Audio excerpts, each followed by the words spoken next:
¿Cómo estamos, queridos amigos? Bienvenidos a esta transmisión. Es un gusto estar aquí. Yo soy tu amigo Salvador Vázquez y hoy está conmigo Víctor Morales. ¿Cómo estamos, Víctor? Hola, Salvador, buenos días. Un saludo para ti y para todos nuestros amigos que ya nos acompañan.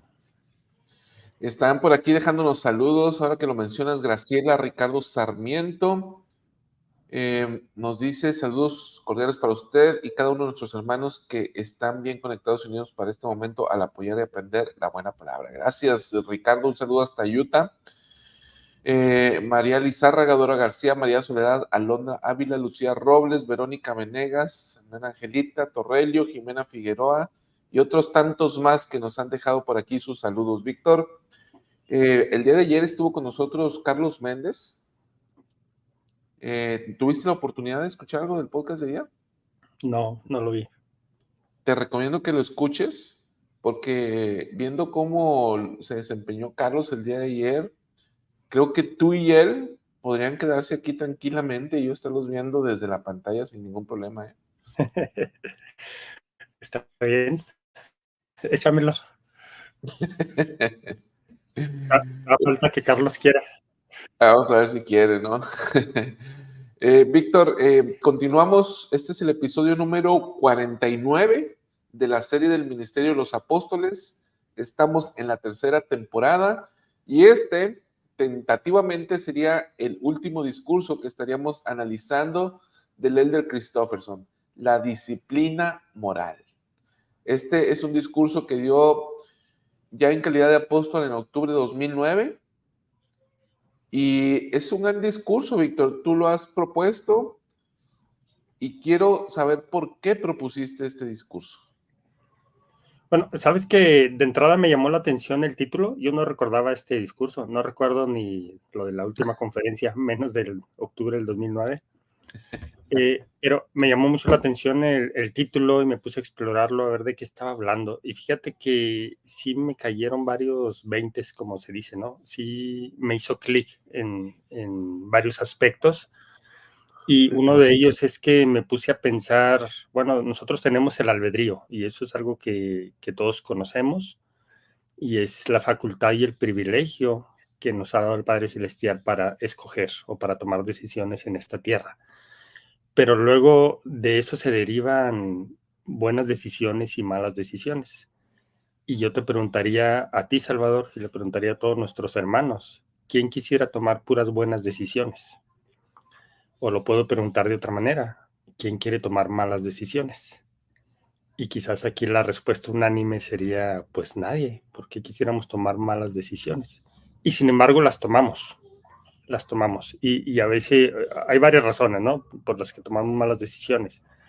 Pero en el interés de tomar buenas decisiones, es decir, de aprovechar de manera sabia este albedrío moral que el Padre Celestial nos ha dado como privilegio durante nuestro tiempo en esta tierra y que aún sabemos que lo tuvimos desde antes de venir a la tierra, con la intención de aprovechar de manera positiva este albedrío, el Elder Christofferson desarrolla este tema de la disciplina moral. Es decir, no solamente te conformes con tener el privilegio de tomar de tomar decisiones, de ser capaz de tomar decisiones, sino ya que tienes ese privilegio, pues que sean buenas las decisiones que tomas. Pero esto, según el Elder Christofferson, y quizás ya me estoy adelantando mucho, esto requiere de una disciplina, y es a lo que él llama una disciplina moral. Entonces me llamó sumamente la atención este concepto de disciplina moral, nunca lo había pensado de esa manera, y esa es la razón por la que me gustaría que propuse que lo analicemos este día. Ahora, Víctor, tengo dos observaciones o dos puntos. El primero, el Elder Christofferson, veo, ayer que estuve estudiando este discurso, que cuando tú lo propusiste, yo recuerdo más o menos, y ya voy y lo leo y me acuerdo bien del discurso, está buenísimo. Este discurso, Víctor, la disciplina moral no es un concepto que esté en las escrituras per se. Y me hizo pensar en el discurso de la doctrina de la pertenencia de Elder Christofferson. Sí. O sea, como que a Elder Christofferson le gusta innovar. Le gusta acuñar términos. Sí, acuñar términos. Entonces, de doctrina de pertenencia, la disciplina moral, son cuestiones que... Las sociedades sostenibles. Sí. Entonces, como que es creativo el tipo, ¿no? Sí, sí, sí, bastante. Es creativo, le gusta expresar esta terminología nueva, novedosa o adaptada a los términos de la iglesia, no sé, ¿Sabes qué? pero Yo creo que va un punto más allá de ser creativo, tiene una capacidad de análisis interesante y entonces en ese análisis que él realiza de los conceptos o de las escrituras o de la doctrina, ve que hay cabida para este tipo o para nuevos conceptos, o que hay y ahí algunos huecos o cosas que no se han mencionado de una manera específica y entonces él las propone. fíjate, porque le gusta su capacidad analítica es grande, pero también le gusta filosofar, ¿eh? Sí, Le gusta filosofar y de hecho en este discurso cuando habla se mete a hablar del relativismo moral, Víctor, y a mí me recordó un discurso de él que se llama La verdad perdura y ahorita voy a citar algunas citas de allá, algunas declaraciones que hizo. La verdad perdura es un discurso que dio para el sistema de seminarios e institutos de la iglesia en el año 2018 y ahí desarrolla ampliamente el tema del relativismo moral. Aquí lo hacen 2 o 3 parrafitos, desde luego por el tiempo, pero allá lo desarrolla ampliamente porque tienen mucho más tiempo de hacerlo. Y el relativismo moral fue un discurso que en su momento el hermano Alvaradejo y yo analizamos y le dedicamos como 2 o 3 capítulos, como más o menos 5 horas, 6 horas, le dedicamos a analizar este discurso y es un gran mensaje. Entonces, a lo que voy con esto es, al, al Elder Christofferson le gusta o le llama la atención este tema del relativismo moral. sí, ciertamente, ¿no? Y como dices, es un buen filósofo además, y le gusta filosofar, le gusta meterse en esos temas que son bien interesantes además, y que no todas las autoridades generales le entran a este tipo de temas, mucho menos a filosofar, Sí. mucho menos a acuñar nuevos conceptos, ¿no? Puedo pensar en el presidente Nelson, que es uno de ellos que le gusta acuñar conceptos o frases, más que conceptos, frases. Y en este caso, muy interesante la forma de expresar, de analizar, de escribir, de discursar del Elder Christofferson. Me parece que le Oye, va a sacar un buen provecho. y analizando entonces esa faceta de su personalidad, si lo invitáramos a la luz de la restauración, él caería como anillo al dedo, ¿no? Por la más o menos la filosofía, el análisis, el tipo de análisis que nosotros hacemos aquí es más o menos el tipo que nosotros, ¿no? Sí, sí, ¿sí crees que dé el ancho para estar aquí? Lo podríamos calar 2 o 3 capítulos. Lo podríamos calar, lo podríamos probar y pues ya Y vemos, luego, ¿no? pues, habla español, habla perfecto español, ¿no? Entonces, Exacto. todo indica, son señales.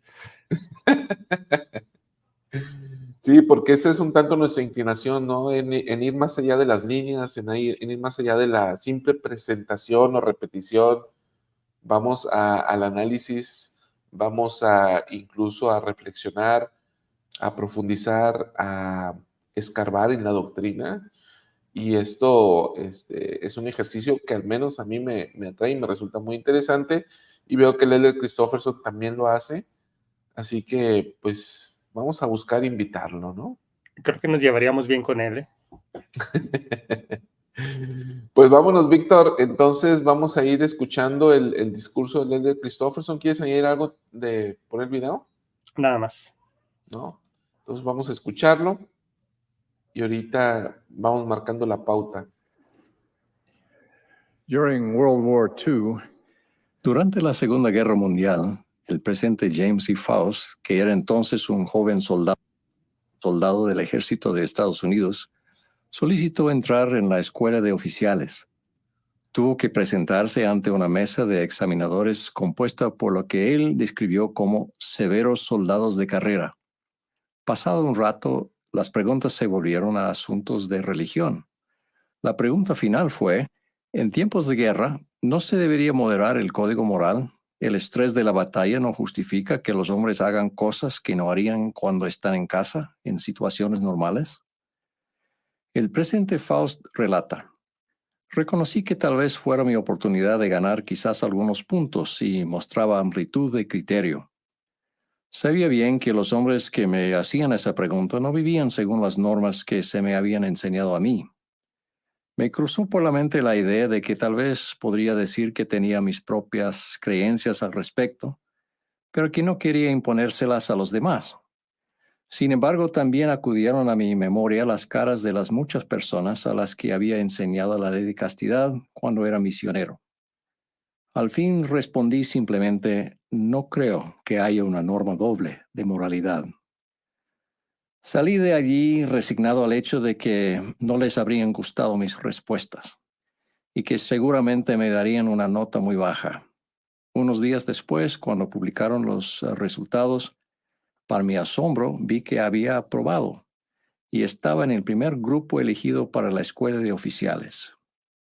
El presidente Faust reconoció que todos tenemos el don que Dios nos ha dado del albedrío moral, el derecho de tomar decisiones y la obligación de ser responsables de ellas. También comprendió, y así lo demostró, que para obtener resultados positivos, el albedrío moral debe ir acompañado de la disciplina moral. Por disciplina moral me refiero a la autodisciplina, basada en normas morales. La disciplina moral es el ejercicio constante del albedrío para escoger lo bueno porque es bueno, aunque sea difícil. Y rechaza la vida egoísta, destacando en cambio un carácter digno de respeto y de grandeza por medio del servicio cristiano. La raíz de la palabra disciplina es la misma de la palabra discípulo y sugiere que el hecho de conformarse al ejemplo y a las enseñanzas de Jesucristo es la disciplina ideal que, combinada con su gracia, forma una persona virtuosa y de moral excelente.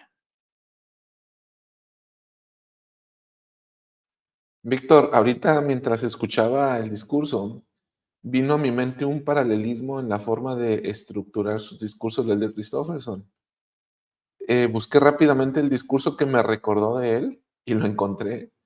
Y déjame, te pongo la primera parte para que lo veas y no se sale tanto del tema del que estamos hablando, ¿eh? Este es un discurso que dio en el 2014 y se llama Libres para actuar, libres para siempre para actuar por sí mismos. Ese es el título del discurso, pero déjame, pongo la primera parte del video para verlo, mira, y analicémonos comparándolo con la introducción que hace en este discurso, ¿eh? Muy buenos días.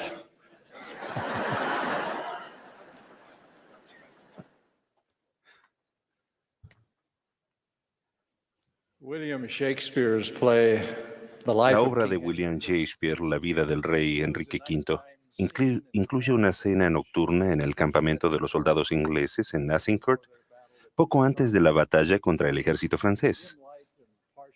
En la penumbra y parcialmente disfrazado, el rey Enrique vaga entre los soldados sin que lo reconozcan. Habla con ellos, intentando desopesar la moral de las tropas, que son inferiores en número, y debido a que no se dan cuenta quién es él, ellos expresan con franqueza sus comentarios. En una de esas conversaciones se ponen a filosofar en cuanto a quién es responsable por lo que suceda a los hombres en la batalla, el rey o cada soldado. En un momento dado, el rey Enrique declara: parece que en ningún lugar moriría más contento que en el regimiento del rey, siendo justa su causa. Miguel Guillermo contesta: eso es más de lo que sabemos, y su compañero asiente: sí, o más de lo que desearíamos saber, porque nos basta saber que somos súbditos del rey. Si su causa es injusta, nuestra obediencia al rey nos absuelve de culpa. Miguel Guillermo añade: pero si la causa no es justa, solo el rey tendrá que rendir cuentas por ella. Como es lógico, el rey Enrique discrepa, diciendo: todo súbdito debe obediencia al rey, pero el alma de cada súbdito es suya.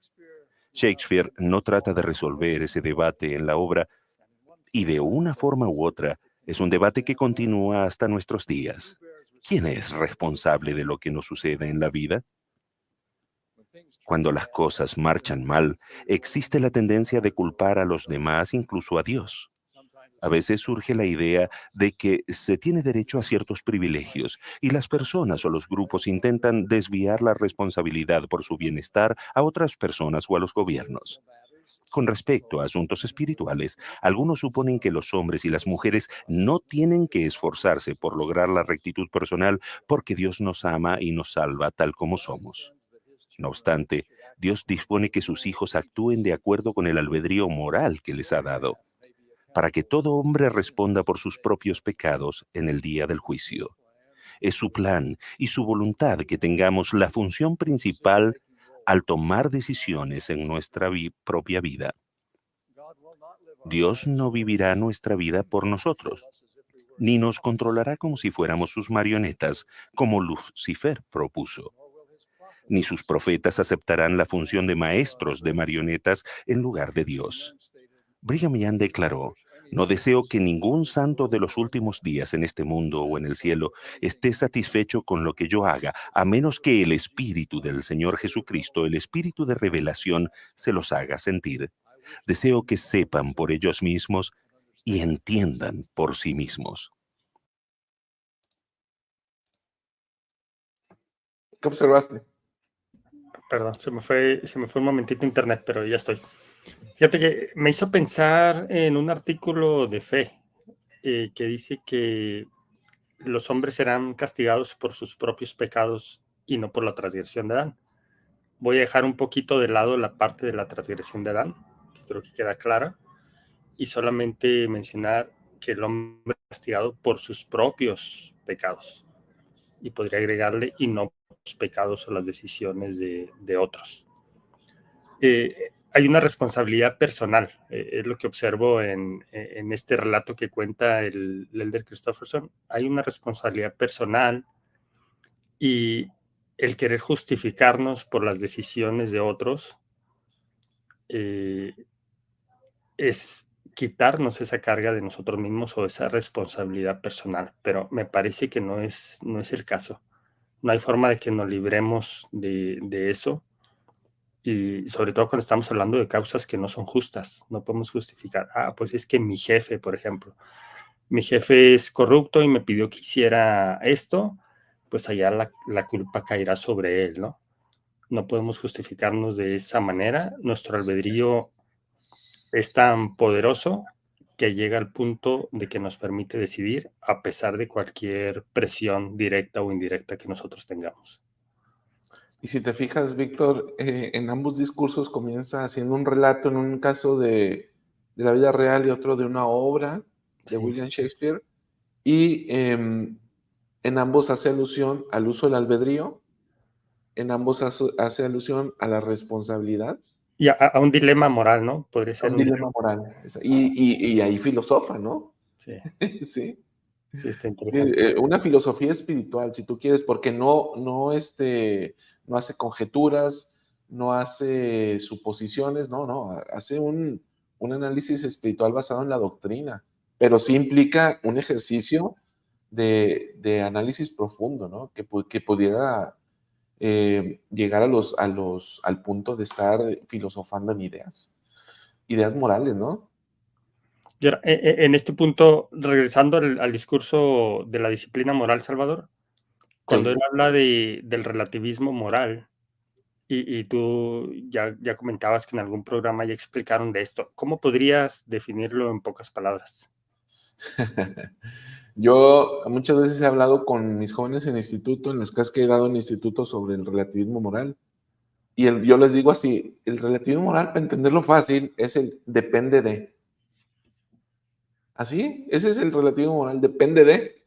Tú me dices, defínelo fácil, así lo defino con ellos. ¿Depende de qué? Depende de la época, depende de mis gustos, depende de mi preferencia, depende de lo que me convenga. ¿Sí? El relativismo moral es eso. Es el tratar de ajustar o estirar las normas de acuerdo a una situación Mía. que me resulte conveniente. Sí. Ajá.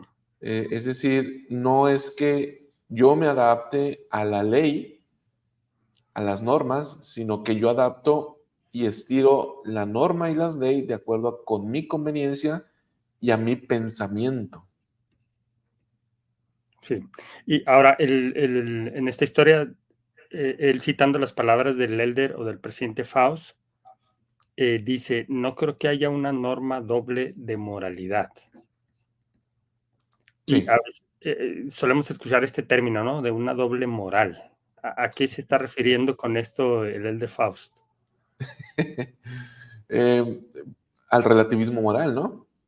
La doble moral raya en la hipocresía porque decimos una cosa y hacemos otra. Y se dice mucho de las sociedades en política o en religión que hay una doble moral porque por un lado decimos una cosa y hacemos otra. De Es decir, acuerdo con... yo podría declarar, y el de los políticos es un buen ejemplo, ¿no? Yo podría declarar como político ser un buen cristiano, pero a la hora de gobernar, mi comportamiento demuestra todo lo contrario, ¿no?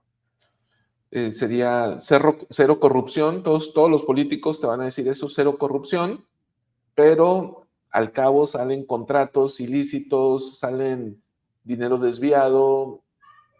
Esa es la doble moral, ¿no? Ujú, Que es hipocresía. ujú.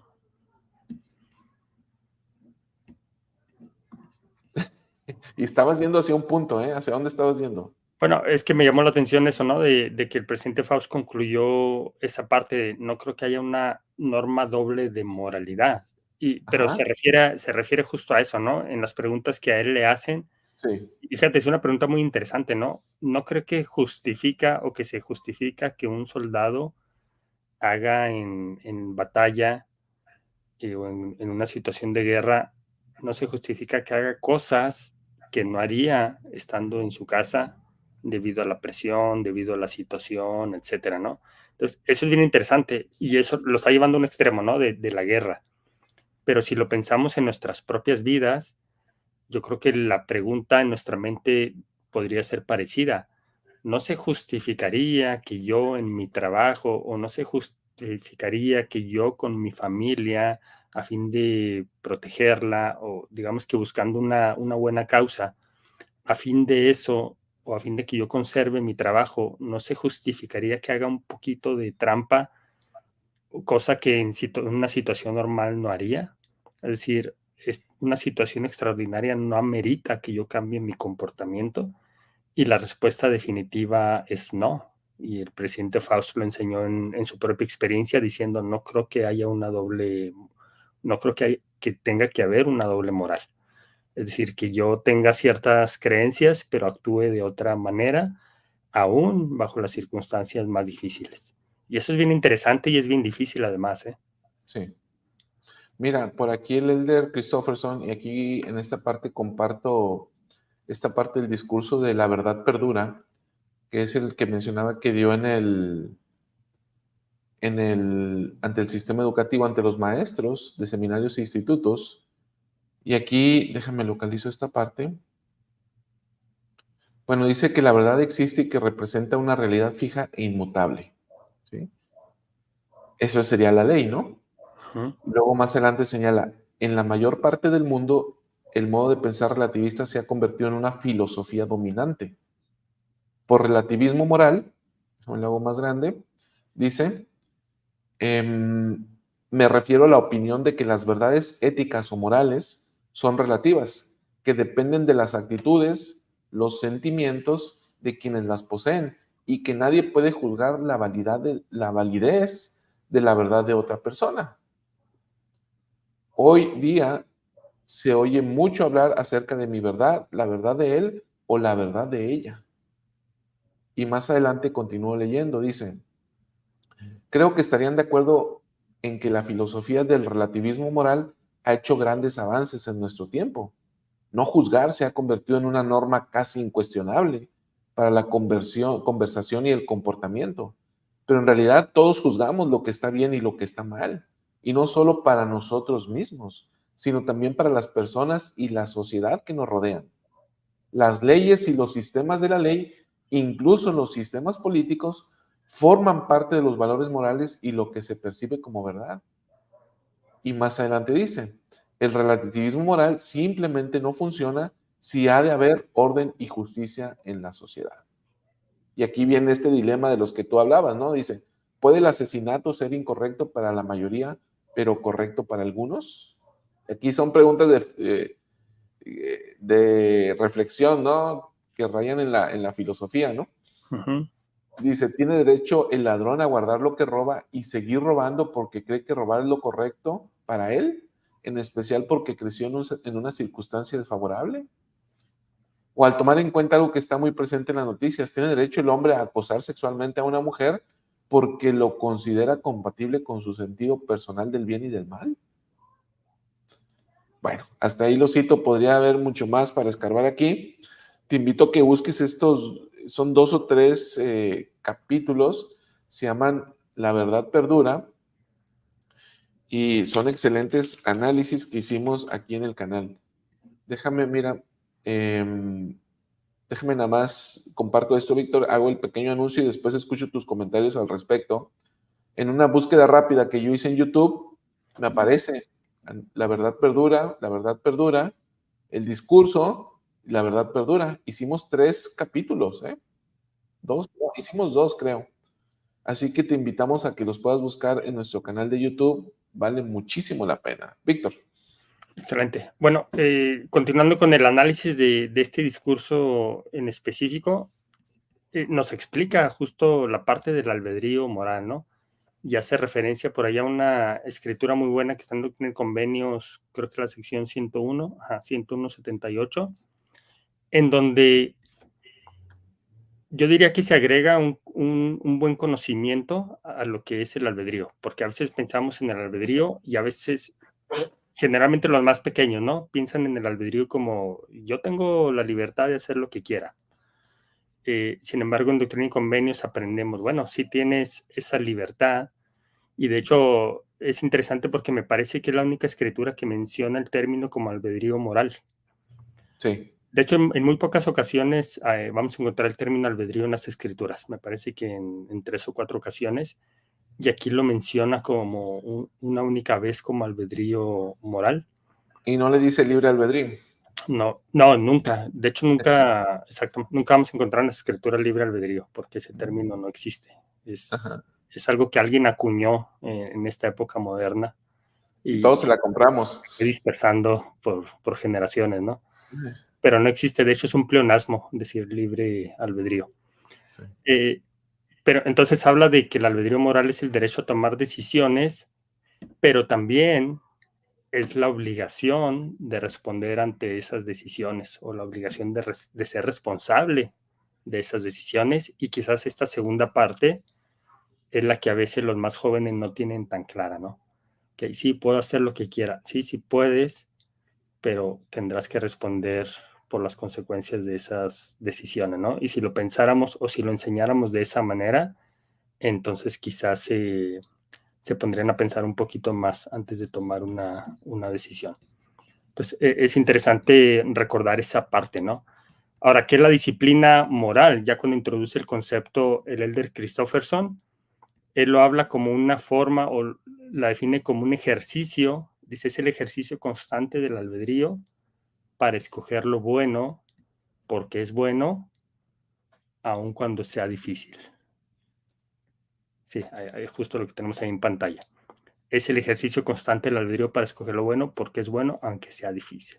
Y yo preguntaba hace un rato, Salvador, ¿quién de nosotros no quiere tomar solamente buenas decisiones? ¿O quién quiere tomar malas decisiones? Y yo decía, seguramente la respuesta unánime es, pues yo no quiero tomar malas decisiones, ¿no? O yo siempre quiero tomar buenas decisiones. Entonces, aquí es donde nos sirve este concepto de disciplina moral, o nos sirve entenderlo, para saber que sí estamos en posibilidades de tomar solo buenas decisiones. ¿Esto nos convertiría en seres perfectos? Sí. ¿Es posible solo tomar buenas decisiones desde aquí hasta que termine nuestra vida? Pues quizás a menos que me muriera hoy, ¿no? Esto podría ser posible. Pero si todavía me quedan días, meses o años, está muy difícil. Es decir, siempre vamos a tender, porque vamos a ser tentados y vamos a tender a tomar malas decisiones. Pero el concepto de disciplina moral está muy interesante porque lo relaciona con la raíz de la palabra. Disciplina y discípulo vienen justo de la misma raíz y que tiene que ver con ser aprendices, ¿no? Ser aprendices de algo o estar sometidos voluntariamente a cierta doctrina o a ciertas enseñanzas. Eso significa ser discípulos y de esa misma raíz viene el término disciplina. Entonces, básicamente disciplina es someternos a ciertas enseñanzas de manera voluntaria. ¿Y cuáles son esas enseñanzas o cuál es esa disciplina que deberíamos de tener? Pues la disciplina que nos da Jesucristo, la disciplina que nos da el Padre Celestial.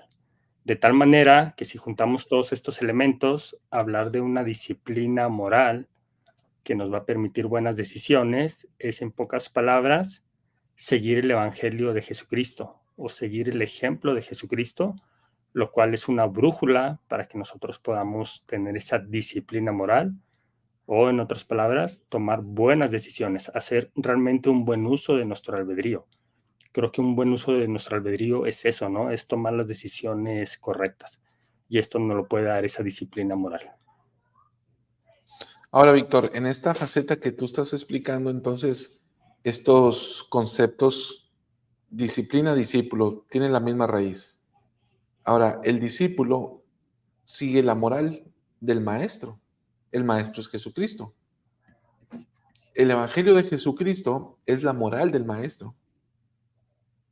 El evangelio, Jesucristo no vino a hacer su voluntad, sino vino a hacer la voluntad del Padre. Entonces, la voluntad, la moral del maestro es la voluntad del Padre, porque ellos son uno. Entonces, nosotros podemos hacer lo que hizo Jesucristo. Jesucristo se somete a la moral del Padre y en eso se convierte un discípulo. Y por eso dice el de Christofferson, ¿no? Es el uso constante o el uso correcto y constante del albedrío moral. Cuando yo me someto, cuando yo someto mi albedrío, o en otras palabras, someto mi voluntad a la voluntad del Padre, estoy haciendo lo que Jesucristo hizo. Pero cuando yo entonces decido no someterme a esta voluntad del Padre y del Hijo y hago un uso incorrecto de mi albedrío, entonces, y busco satisfacer mis propios deseos, busco llegar a mis propios fines, entonces allí estoy haciendo ese uso incorrecto del albedrío moral. ¿Y puedo hacerlo? Claro que puedo hacerlo, ¿no? Porque dice el profeta Lee en el libro de Mormón, soy libres para escoger la libertad y la vida eterna, o sois libres para escoger la cautividad del diablo. Entonces, ¿somos libres? Sí, somos libres. Pero la disciplina precisamente implica, la disciplina moral implica el someterse a la voluntad del Padre, así como se sometió el Hijo a esa voluntad. Y que eso nos lleva a que las decisiones que tomemos sean buenas. Si estamos sometidos a la voluntad del Padre, así como el Hijo lo está, entonces nos lleva a que ejerzamos nuestro albedrío de una manera que las decisiones que tomemos son buenas. Y ojalá que la mayoría de nuestras decisiones lo sean. Ojalá que seamos buenos discípulos. Y ese es el proceso de conversión, Víctor. Cuando a través del uso correcto del albedrío moral, tenemos una disciplina moral para seguir de manera cada vez más constante, como dice el rey Benjamín, ¿no? O más bien como dijo el pueblo al que le predicó el rey Benjamín, de tal manera que ya no teníamos el deseo de obrar mal.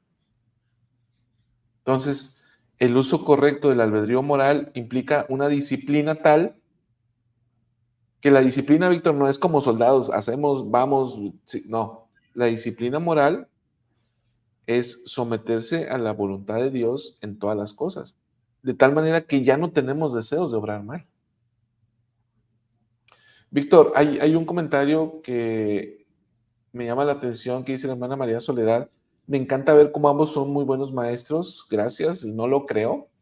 Pero bueno, dice, y se hacen preguntas uno al otro para hacer el análisis. No nos hacemos preguntas uno al otro para hacer análisis, nos hacemos preguntas para hacernos trastabillar.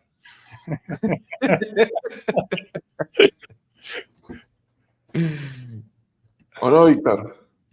Sí, bueno, es que llevan una doble intención, al menos las preguntas que yo te hago, sí sé que te van a sacar un poquito de onda en el momento, pero también sé que hay un conocimiento detrás que puedes compartir, ¿no? Y que le podemos sacar provecho. Sí, este es el punto es hacernos pensar entre nosotros, ¿no? Ajá. Porque en este otro discurso que veíamos ahorita del Elder Christofferson de Libres para actuar por sí mismos, citando a Brigham Young, ¿no? Que Brigham Young decía, yo no deseo que todos los santos de los últimos días estén satisfechos con lo que yo digo. No, dice, yo deseo que ustedes sepan por el Espíritu de Revelación que lo que yo les digo es verdad. Pero para eso hay que tener una mente analítica, Víctor, y ¿cómo le dicen? Un pensamiento crítico, ¿no? Sí, exacto. Pensamiento crítico. Bien, Víctor. ¿Algo más sobre esta primera fase? Me parece que no, me parece que ya tenemos claro qué es la disciplina moral y entonces a partir de aquí va a hablar de esa disciplina moral y también va a hablar el Elder Christofferson de cómo lo ve la sociedad, cómo deberíamos verlo como miembros de la iglesia, pero también cómo lo ve la sociedad y cómo eso a veces nos puede influir a nosotros o a nuestras familias. Vamos a escuchar. La disciplina moral del mismo Jesús se originaba en su discipulado con el Padre. A sus discípulos él explicó, mi comida es que se haga la voluntad del que me envió y que acabe su obra. De acuerdo con ese modelo, nuestra disciplina moral debe originarse en lealtad y devoción hacia el Padre y el Hijo. Es el Evangelio de Jesucristo lo que brinda la certeza moral en la cual se basa la disciplina moral. Las sociedades en las cuales muchos vivimos han fallado en fomentar la disciplina moral durante más de una generación, enseñando que la verdad es relativa y que cada uno decide por sí mismo lo que es correcto. Los conceptos como el pecado y lo malo se han condenado llamándolos valores de criterio. Como lo describe el Señor, todo hombre anda por su propio camino y en pos de la imagen de su propio Dios. Como consecuencia, la autodisciplina se ha corroído y las sociedades tienen que mantener el orden y la urbanidad por obligación. La falta de control interno de parte del individuo provoca el control externo por parte del gobierno. Un columnista observó, la conducta caballeresca, por ejemplo, antes protegía a la mujer del comportamiento indecente. Hoy día esperamos que las leyes de acoso sexual refrenen esa conducta grosera. Pero la policía y las leyes no pueden reemplazar nunca las costumbres, las tradiciones y los valores morales como medio de reglamentar la conducta humana. En el mejor de los casos, la policía y el sistema criminal de justicia son la última y más apremiante línea de defensa de una sociedad civilizada.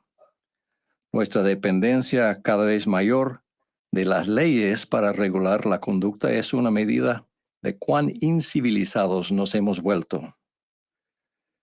En la mayor parte del mundo hemos experimentado una recesión económica extensa y devastadora, provocada por múltiples causas. Una de las mayores, la amplia conducta deshonesta y falta de ética, particularmente en los mercados de bienes raíces y de finanzas. Las reacciones al problema se han enfocado en promulgar reglamentos adicionales y más fuertes. Tal vez eso disuada a algunos de una conducta deshonrosa, pero otros se vuelven más creativos en burlarse de la ley. No podría haber nunca suficientes reglas creadas con tanta astucia como para prever y cubrir toda situación. Y aunque las hubiera, el imponerlas sería sumamente caro y oneroso. Esa acción conduce a una pérdida de libertad para todos, según lo dijo el obispo Fulton Sheen en esta memorable frase: No quisimos aceptar el yugo de Cristo, ahora debemos temblar ante el yugo del César. Al fin, solo la brújula moral interna de cada persona podrá encargarse de tratar eficazmente las causas originales, así como los síntomas de la decadencia social. Hasta que se denuncie el pecado como pecado y la disciplina moral ocupe su lugar en el canon de las virtudes civiles, las sociedades seguirán luchando en vano por establecer el bien común.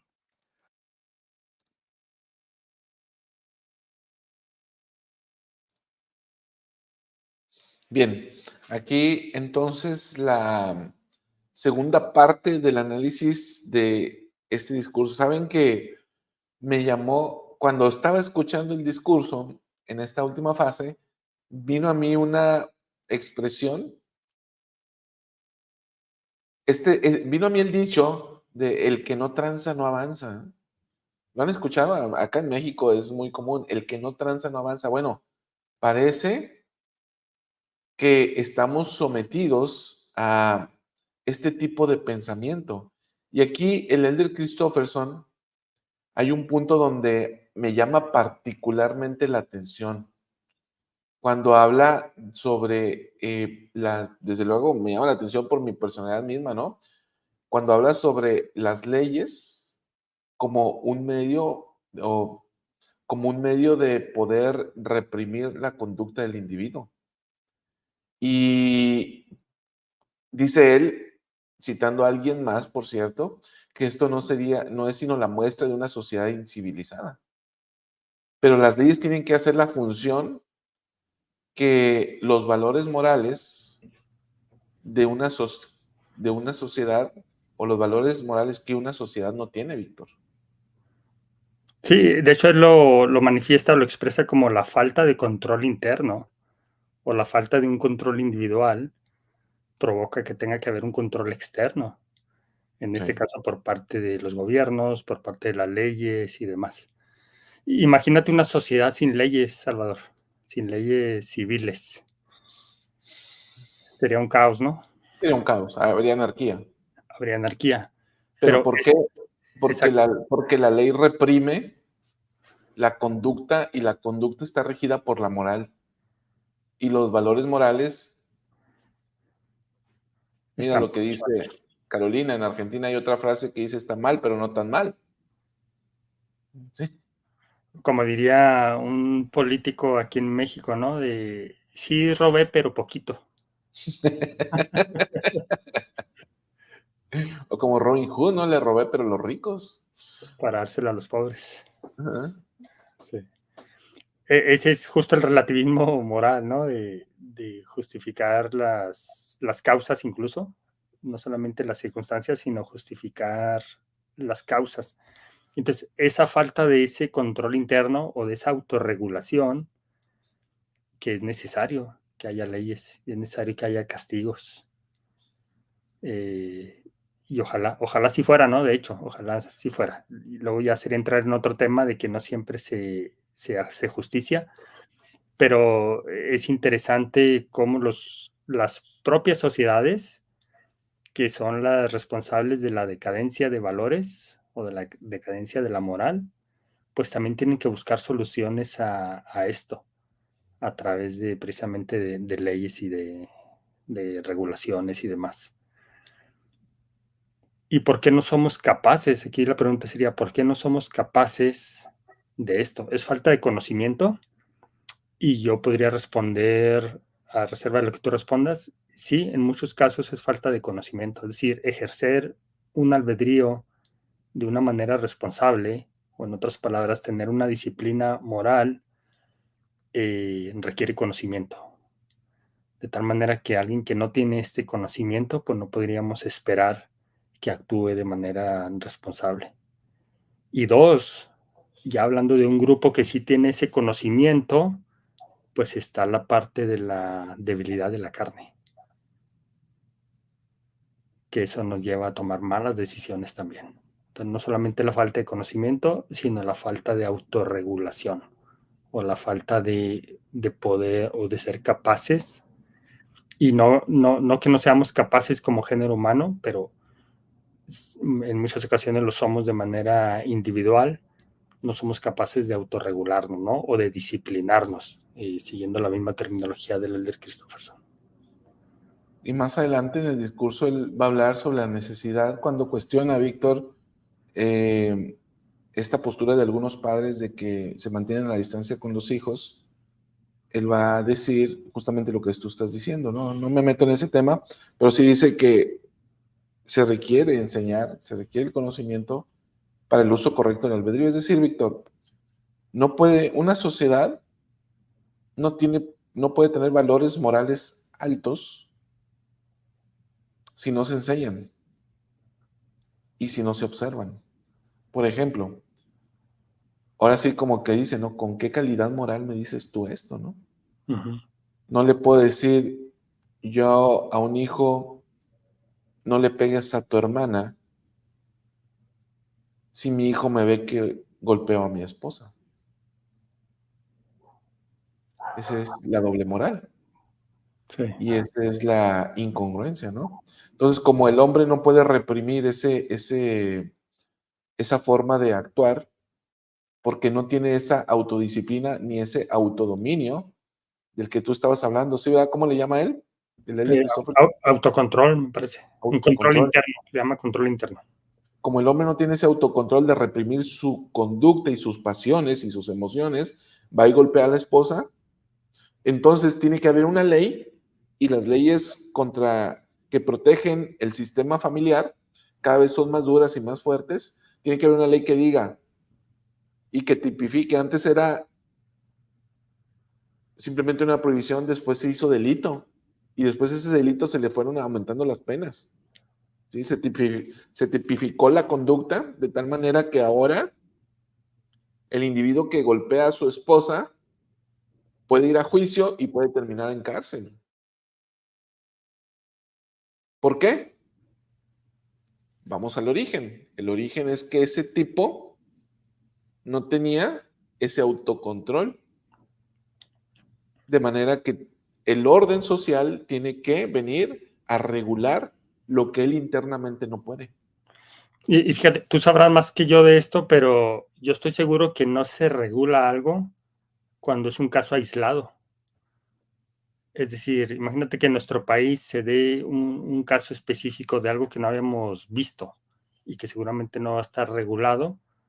Es complicado que los legisladores se pongan a analizar la situación cuando solo hay un caso.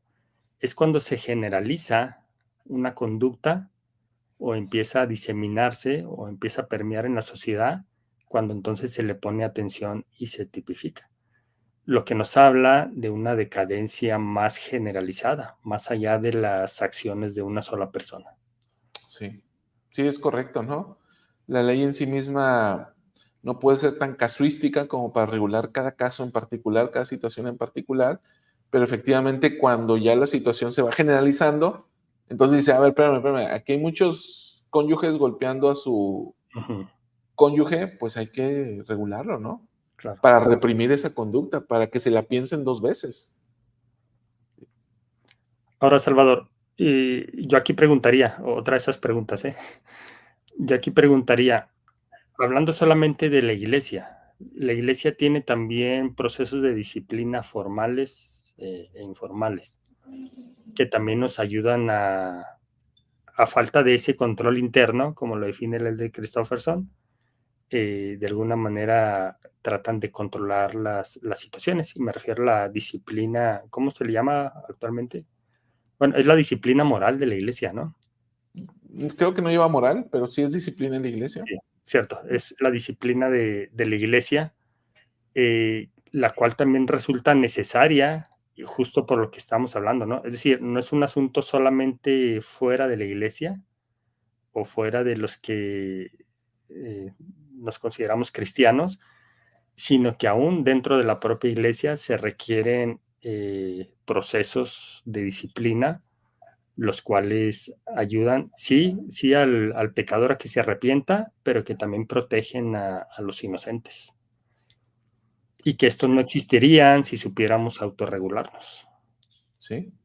Y de hecho, el Manual General de Instrucciones siempre dice eso, ¿no? Que es proteger al inocente que tiene esos fines. Ahora, Víctor, en en dos esferas, en la eclesiástica y en la civil o social, el fin de las leyes civiles, del orden civil o del orden criminal, es castigar una conducta. Pero en cambio, en la fase eclesiástico-religiosa, el fin es ayudar a todas las personas, tanto la víctima como el victimario, tanto el pecador como el inocente, ayudarles a sanar y a ser perdonados.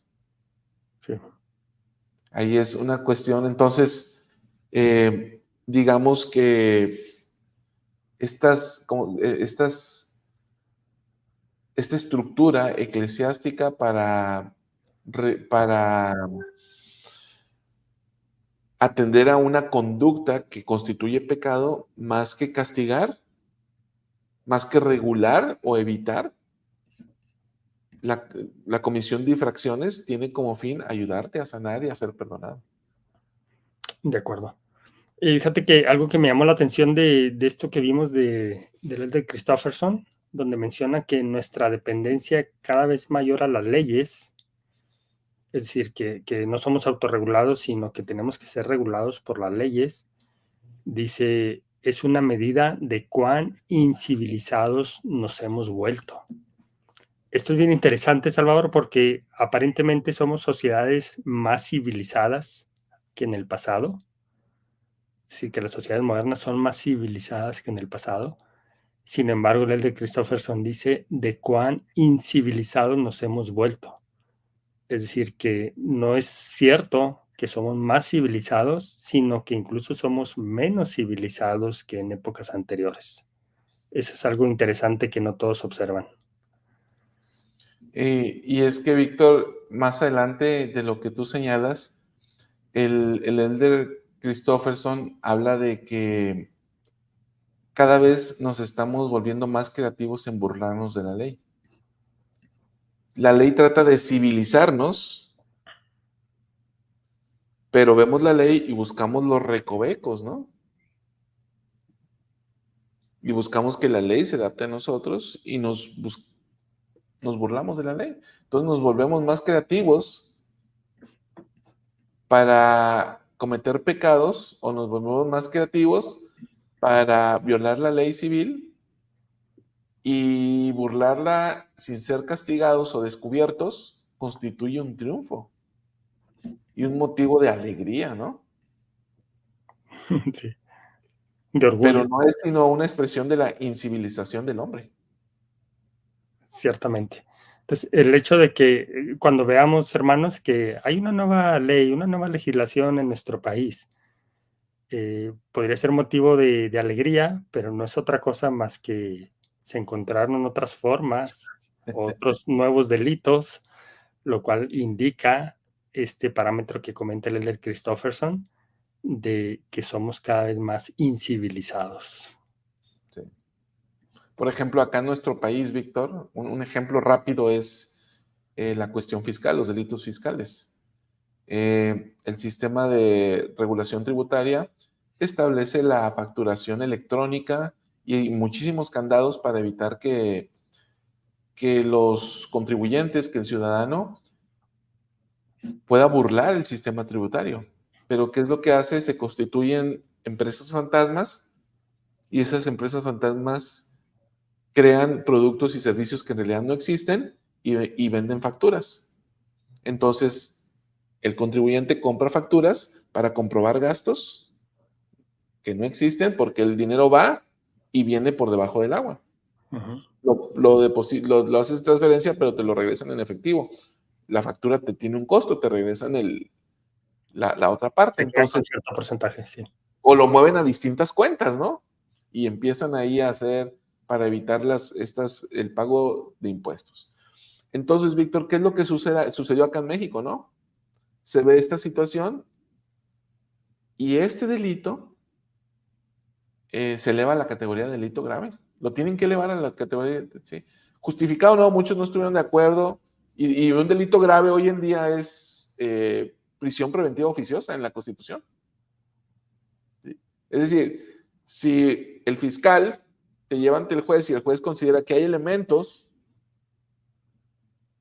para que tú seas culpable, prisión preventiva oficiosa, es decir, vas a seguir tu juicio en cárcel. Muchos no están de acuerdo, puede ser lo que tú quieras, legal o jurídicamente, ¿no? Pero se llegó a ese punto precisamente porque una sociedad incivilizada no fue capaz de acatar las reglas que se establecieron para el control de los gastos, para el control de los ingresos y la facturación, para pagar menos impuestos. A eso estamos abrillando a nuestros gobiernos, ¿no? A nuestros sistemas judiciales. Por tramposos. Sí. ¿Sí?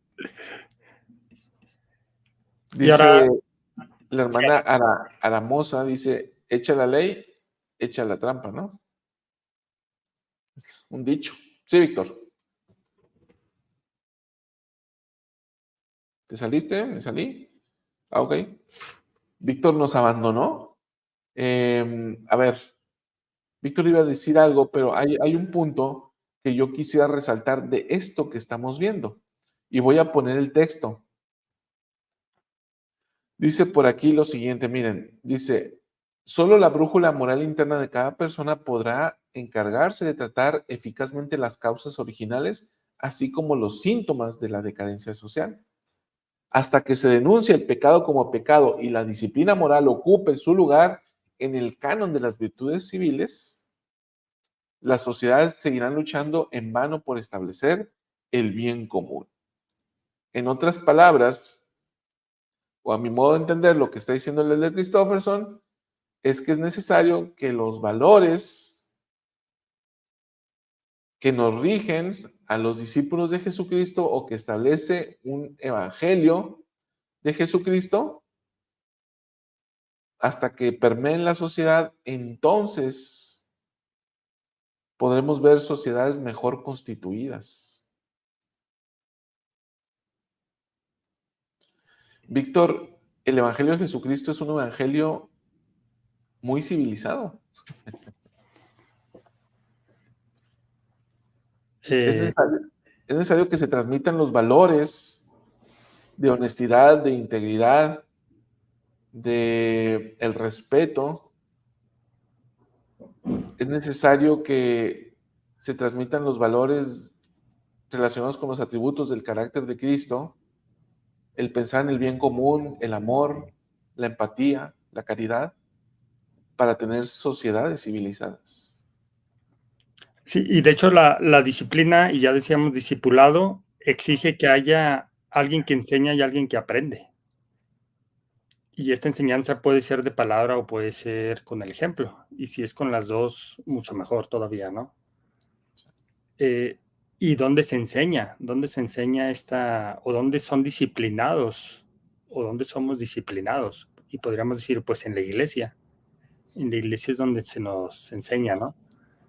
Y se nos ha enseñado en los últimos años, el presidente Nelson ha hecho mucho énfasis, y a raíz del programa Ven Sígueme también se nos hizo mucho énfasis en que la enseñanza tiene que ser primordialmente en el hogar y posteriormente apoyada por la iglesia o complementada en la iglesia.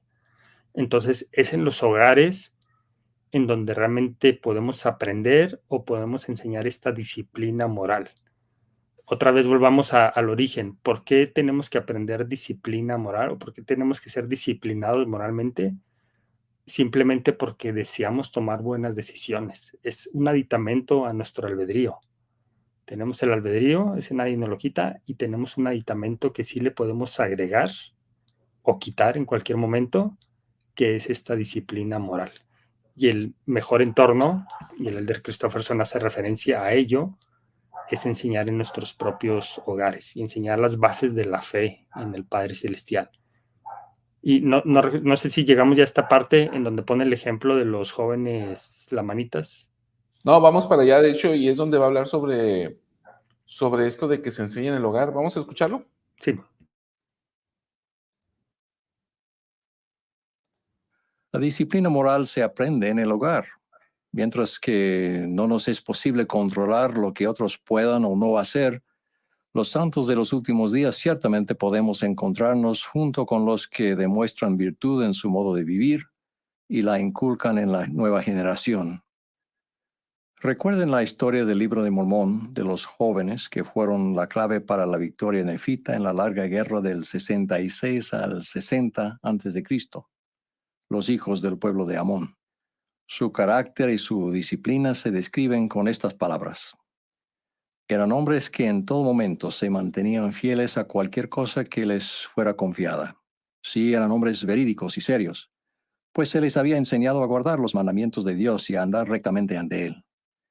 Hasta entonces nunca habían combatido, no obstante no temían la muerte, y estimaban más la libertad de sus padres que sus propias vidas. Sí, sus madres les habían enseñado que si no dudaban, Dios los libraría. Esta pues fue la fe de aquellos de que he hablado. Son jóvenes y sus mentes son firmes y ponen su confianza en Dios continuamente. Ahí encontramos una norma de lo que debería ocurrir en nuestro hogar y en la iglesia. Nuestra enseñanza debe provenir de nuestra propia fe y concentrarse primero y ante todo en inculcar la fe en Dios en la nueva generación. Debemos exponer la verdad y la fundamental importancia de ser verídicos, de guardar los mandamientos de Dios y de andar rectamente ante Él con dignidad. A todos se nos debe convencer de que el servicio y el sacrificio por el bienestar y la felicidad de los demás son muy superiores al hecho de dar el primer lugar de prioridad a nuestra propia comodidad y posesiones. Eso nos exige más que una referencia ocasional a algún principio del Evangelio. La enseñanza debe ser constante, principalmente por el ejemplo.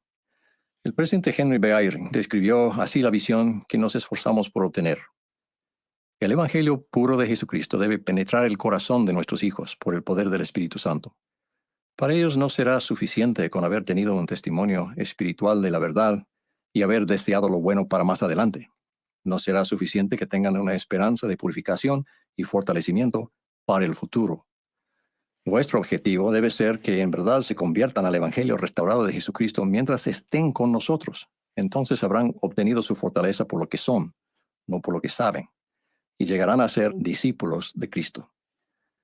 He oído decir a algunos padres que no quieren imponer el Evangelio a sus hijos, sino que desean que ellos saquen sus propias conclusiones sobre lo que vayan a creer y a seguir. Piensan que de esa manera les permiten ejercer su albedrío. Lo que olvidan es que el uso inteligente del albedrío exige un conocimiento de la verdad, de las cosas como realmente son. Sin eso es muy difícil que los jóvenes entiendan y evalúen las posibilidades que se les presenten. Los padres deberían considerar cómo se acerca el adversario a sus hijos. Él y sus seguidores no fomentan la objetividad, sino que son vigorosos promotores del pecado y del egoísmo, y utilizan muchos y variados medios. El pretender ser neutrales en cuanto al Evangelio es, en realidad, rechazar la existencia de Dios y su autoridad. En cambio, si deseamos que nuestros hijos vean claramente las opciones de la vida y sean capaces de pensar por sí mismos, debemos reconocerlo a Él y a su omnisciencia. Ellos no deberían tener que aprender por triste experiencia que la maldad nunca fue felicidad. Quiero compartir con ustedes un ejemplo de mi propia vida sobre lo que los padres pueden hacer. Cuando tenía unos 5 o 6 años, vivíamos enfrente de un almacén. Un día 2 niños me invitaron para ir con ellos a dicho almacén. Mientras estábamos mirando y codiciando los dulces, el mayor de nosotros tomó uno y se lo metió en el bolsillo, instándonos al otro niño y a mí a hacer lo mismo. Después de cierta vacilación lo hicimos. Luego salimos de la tienda corriendo en direcciones diferentes. Yo busqué un escondite en mi casa y rompí la envoltura del dulce. Mi madre me descubrió con la evidencia del chocolate que me embadurnaba la cara y me llevó de vuelta a la tienda. Mientras cruzábamos la calle, yo estaba seguro de que iría a la cárcel de por vida. Entre sollozos y lágrimas le pedí perdón al dueño y le pagué el chocolate con 10 centavos que mi madre me prestó y que tuve que ganarme después. El amor y la disciplina de mi madre pusieron un fin temprano y brusco a mi carrera en el crimen. Todos Víctor, ya hablamos mucho sobre la problemática y aquí el Elder Christofferson nos da la solución. Sí, nos da la solución y al parecer la solución está en el propio hogar, en las paredes de nuestro propio hogar. Y se trata de la enseñanza. Y él habla de algunos principios muy básicos como la fe en nuestro Padre Celestial y en Jesucristo. Y de ahí partimos, ¿no?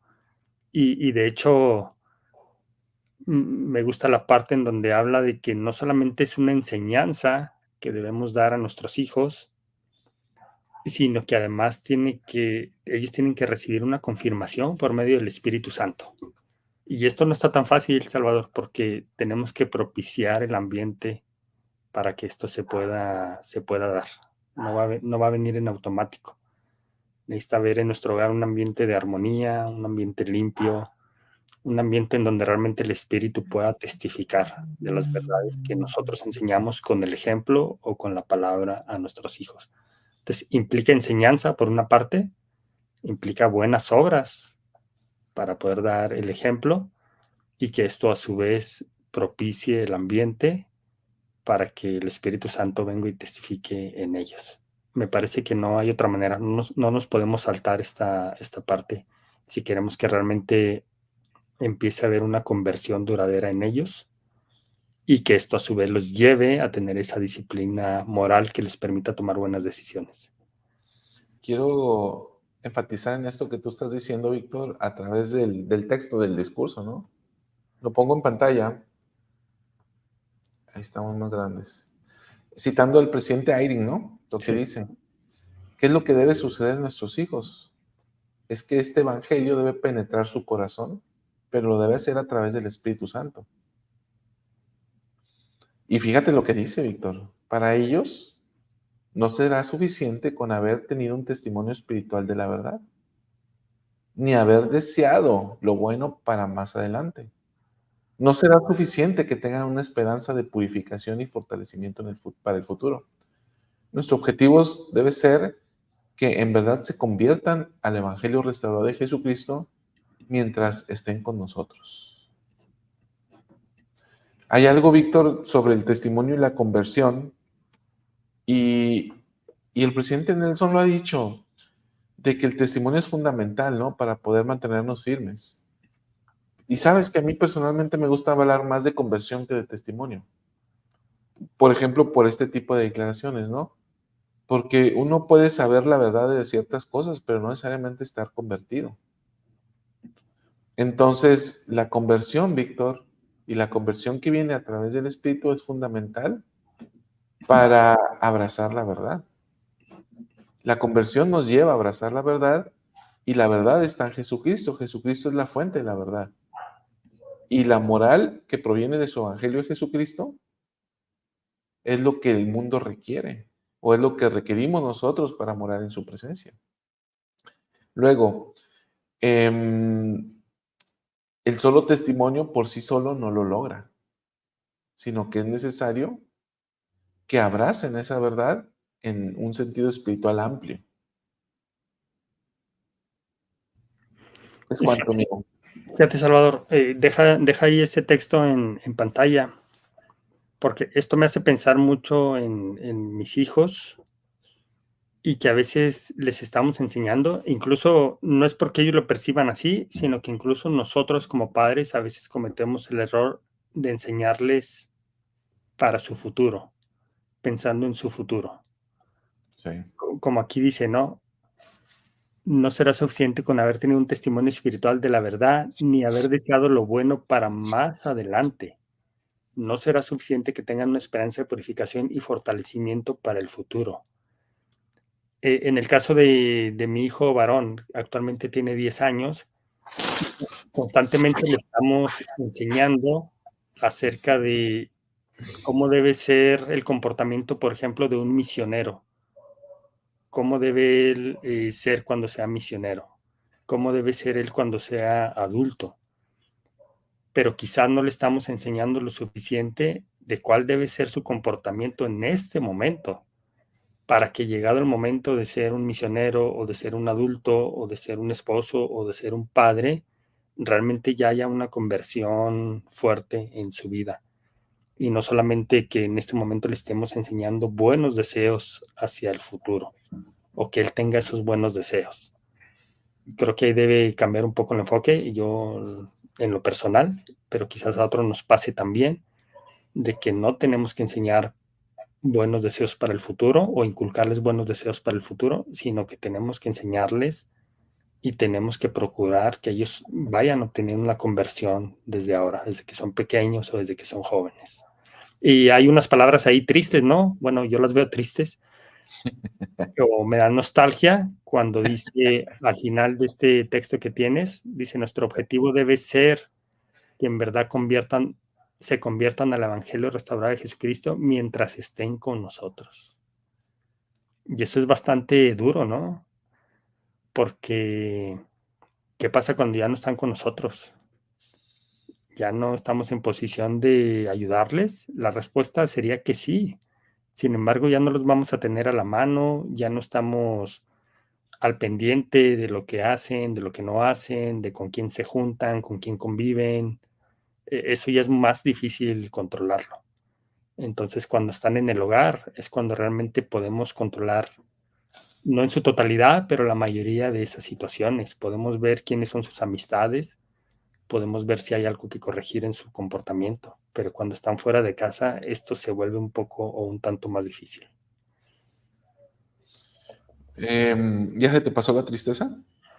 Es nostalgia porque mi hija tiene casi 18 años y probablemente en los próximos meses se vaya de casa para continuar sus estudios, entonces sí da cierta nostalgia, ¿no? Y le enseñé ya lo suficiente, ella está lista para salir de casa y me parece que la respuesta así a bote pronto puede ser que no le he enseñado lo suficiente. ¿O estás hablando desde tu exigencia? Sí, es posible. Fíjate, Víctor, sobre este tema que decías de enseñarles ahora, algo que yo vi que hacía mucho luz aquí en casa, era enseñar para el presente relacionándolo con el futuro. ¿Cómo lo hacía? Le decía, por ejemplo, al hijo mayor, ¿no? Que por cierto, yo entré en esa situación, ¿eh? El hijo mayor decidió tener una vida independiente ya. Entonces ya el proceso de que tú ahorita lo estás viendo con nostalgia, ya lo pasé. Si quieres, hablamos en privado después. Sí. Mira, le enseñaba, mira, a ver, si tú no recoges tu ropa ahorita, si tú no recoges tu cuarto ahorita, va a suceder esto en el futuro. Si tú haces esto y esto y esto ahorita, esto está forjando tu carácter y en el futuro va a suceder esto. Y lo relacionaba con vida, con estudios, con trabajo, con matrimonio, con hijos. ¿Sí? Por ejemplo, le decía a Luz, si tú eres ordenado ahorita en tu cuarto recogiéndolo todos los días, cuando tú estés casado, te vas a evitar muchos conflictos familiares. Desde aquí tú vas a tener un ambiente más propicio para descansar, para estar a gusto, para estudiar. Pero en el futuro, además de esto, en el futuro vas a tener la disciplina de recoger tu ropa y ponerla en el cesto de basura. Perdón, el cesto de ropa sucia. A menos que le compres con cada cambio de ropa, ¿no? Sí. Entonces, y eso le decía a Luz, te va a evitar problemas con tu esposa, porque ella ya no va a tener que educarte a ti, Sí. porque tú ya estás educado. Ahora los dos van a trabajar para los hijos. Y eso te va a evitar muchísimos conflictos. Y en tu trabajo vas a ser lo suficientemente ordenado, de tal manera que no vas a tener problemas con tus compañeros o con tus superiores. Y si tú aceptas lo que yo te estoy diciendo, eso va a crear la suficiente humildad en ti ahorita para que en el futuro, ¿sí? Entonces hablaba de situaciones presente y futuro. Entonces, sin dejar de mirar el futuro, Víctor, desde luego que el presente es fundamental porque es aquí donde estamos viendo si están adoptando o no esos valores morales. Claro. Sí, y ese es el error que muchos cometemos, ¿no? Estarlos preparando para el futuro, conceptualmente hablando, ¿no? Es decir, solamente los llenamos de conceptos y de enseñanzas que puedes aplicar en tu futuro. pero necesitamos enseñarles para aplicarlas hoy en este presente. Y esa va a ser la enseñanza o la preparación para su futuro, no al revés. Víctor, en un tema relacionado con pongo en pantalla este punto porque me parece fundamental. Vamos a explorar un poquito esta idea que expone el de Christofferson, ¿no? De los padres que no quieren imponer el evangelio, sino que ellos desean que saquen sus propias conclusiones sobre lo que vayan a hacer, lo que vayan a creer y a seguir, perdón. Y piensan que esa es la mejor manera de enseñarles acerca de su albedrío. Y aquí dice esto que mencionábamos hace un rato sobre que era necesario el conocimiento. Dice, lo que olvidan es que el uso inteligente del albedrío exige un conocimiento de la verdad. Y aquí, Víctor, hay una situación que yo he escuchado de manera, pues lo he escuchado ya varias veces, ¿no? Yo nunca le digo a mi hijo que se vaya a la misión. ¿Te ha tocado escucharlo? Sí. Es más o menos común, ¿eh? Y menos en esta época porque ahora es más difícil, ¿no? ¿Qué piensas de esto, Víctor? ¿Qué ideas vienen a tu mente? Me parece que hay una responsabilidad muy fuerte de los padres a los hijos y que deberíamos de tratar de minimizar esos errores que cometemos en su crianza. Y yo estoy convencido de que sí tenemos que respetar las decisiones de nuestros hijos, pero asegurándonos que ellos tienen ese conocimiento para tomar esa decisión y que además conocen las consecuencias posibles, buenas o malas, depende del caso, de esa decisión. Mientras no estemos seguros de que eso sea así, no podemos dejarlos libres al 100%, porque es una responsabilidad nuestra como padres. Se nos ha confiado la crianza de ellos, se nos ha confiado que generemos o que creemos buenos hombres y buenas mujeres para lo que viene. Entonces no podemos dejarlo a la suerte o dejarlo a alguien más o dejarlo al propio criterio de ellos cuando ese criterio todavía no está bien formado. Fíjate, al escucharte me haces pensar en las necesidades específicas de esta generación. Cuando nosotros éramos unos chicuelos, era, hágalo, porque digo yo, y cállese. Y tú decías, bueno, me callo, no digo nada, mi papá dijo, ¿no? Pero hoy en día ¿y por qué? ¿Por qué debo hacerlo, no? Entonces, el hecho de que un papá esté fundamentado en el Evangelio de Jesucristo, con el conocimiento de las palabras de los profetas y la guía del Espíritu Santo, y tenga, y lo digo entre comillas, ¿no? Argumentos espirituales convincentes, es decir, que hable a través del Espíritu Santo, hable como con lengua de ángeles, para convencer en un sentido espiritual a nuestros hijos, es fundamental, ¿no? Es fundamental porque esta nueva generación, Víctor, como se le llama, sí necesita que le expliquemos el porqué de las cosas, cosa que no sucedía antaño, ¿no? Y lo cual exige una mayor preparación para los padres, para los abuelos y todos los que estén involucrados en la crianza de esta nueva generación. Requieren respuestas y no podemos negar, a ellos ya no les basta con que porque lo digo yo, porque soy tu padre, no les basta eso, ¿no? Incluso este tipo de frase o de comentarios por nuestra parte que funcionaban, como tú dices, en el pasado, cuando nosotros éramos niños, no funcionan hoy y solamente van a hacer que se forme una barrera entre nosotros y ellos, si nuestras respuestas son de este tipo. Sí. ¿Cómo te va con los porqués de Novak? Todavía no entra a esa segunda adolescencia.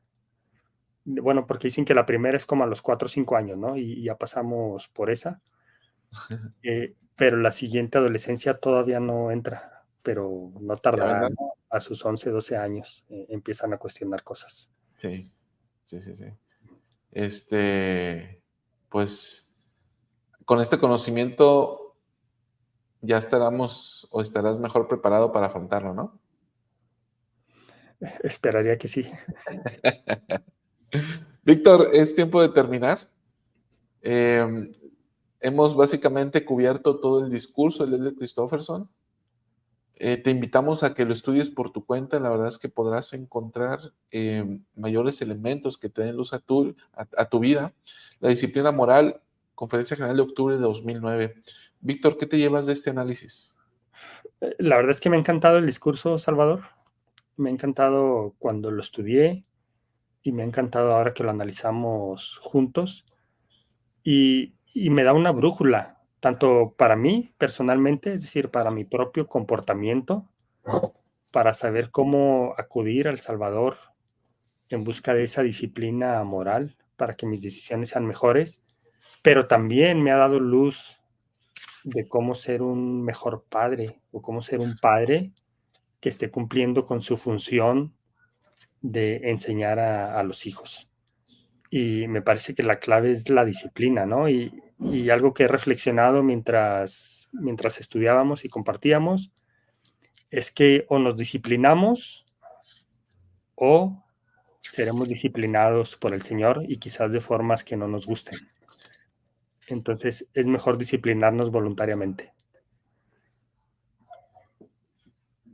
Pues mejor mejor como Jesucristo, ¿no? Mejor someternos a la voluntad del Padre, sí. Sí, mejor así. Muchas gracias, queridos hermanos, por acompañarnos. Nos vemos en los siguientes días aquí en las transmisiones matutinas de La Luz de la Restauración. Como siempre, por las mañanas, jueves y viernes. El domingo estaremos completamente en vivo. ¿Estás para el domingo, Víctor? No sé, te confirmo más tarde. Ok. Es cumpleaños de mi padre el domingo y está aquí de vacaciones en la ciudad, entonces todavía no sé qué planes. Invita al obispo para que venga el análisis. Igual y sí, fíjate. Nos vemos en la serie de La Segunda Venida el próximo domingo. Y bueno, pues muchísimas gracias por acompañarnos. Si te ha gustado esta transmisión, te invitamos a que le des un like, nos generes un comentario, déjanos comentarios, nos ayudan muchísimo y ayúdanos a compartir nuestros contenidos. Que tengan un excelente día, Víctor. Nos estamos viendo por aquí. Hasta luego.